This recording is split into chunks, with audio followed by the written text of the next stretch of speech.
So my name is Jenny, and this is going to be the first video that I'm recording for you today. Hi! um, I wanted to talk about the subject of time. I just finished watching the movie In Time with Justin Timberlake and Amanda Seyfried, and thought it was very interesting. The premise of the movie is that time is actually used as the currency in the world that they live in. There's no money. Time is actually the form that it takes.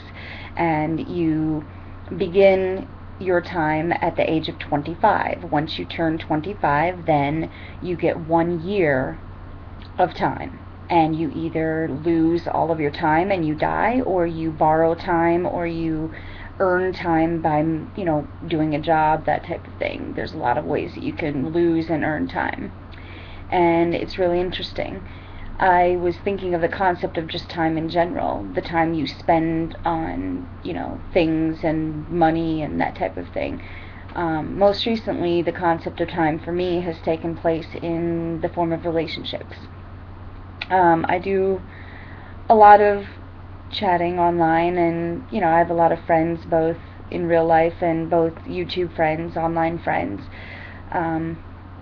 one of which recently I had really developed very deep feelings for. Spent about 3-4 years talking to him, trying to gain his trust, trying to have him trust me back, and then I decided to give up. I couldn't fight anymore. I was out of my time.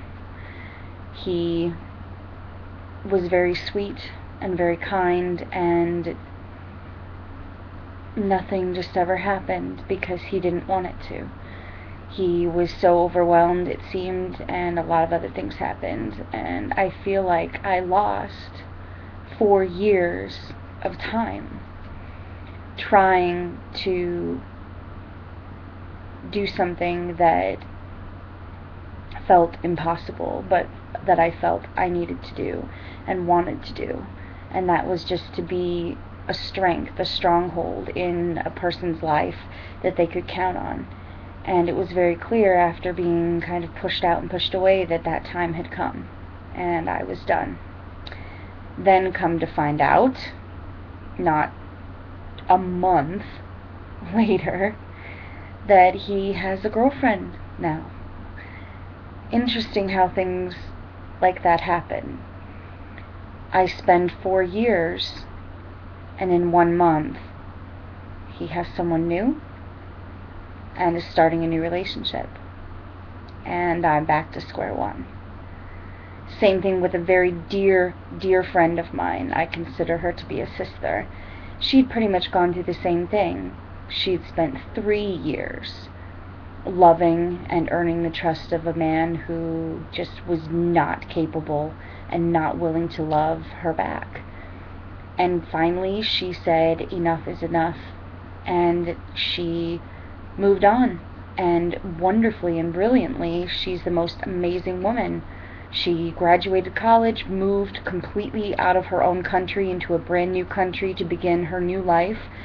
She currently does have a boyfriend now and is very happy, and I am so incredibly proud of her. Even though she did have wasted time, she's starting to make it up, which is awesome.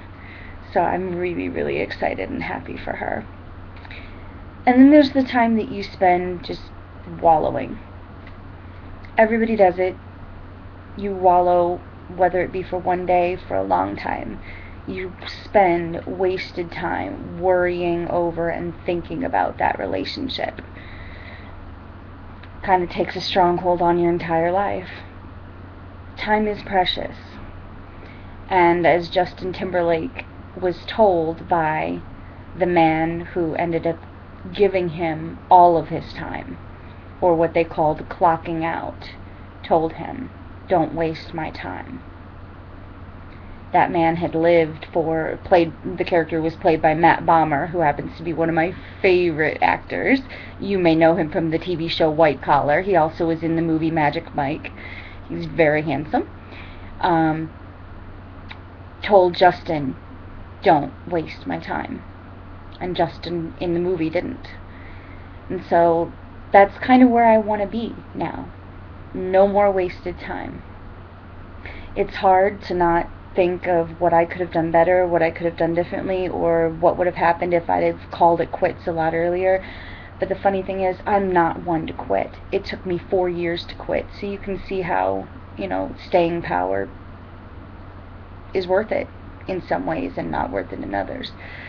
So I'm interested to hear anybody's thoughts and concepts of time and how time affects them in their life and their relationships. So obviously feel free to put comments in the doobly-doo down below. And definitely hit me up on, Twitter, because I love Twitter. And if you message me and follow me on Twitter and want my email address, I will happily provide that to you. Or my email address, I'll just give it to you now. It's heartoftardis@gmail.com. So there you go. Alright. Be well.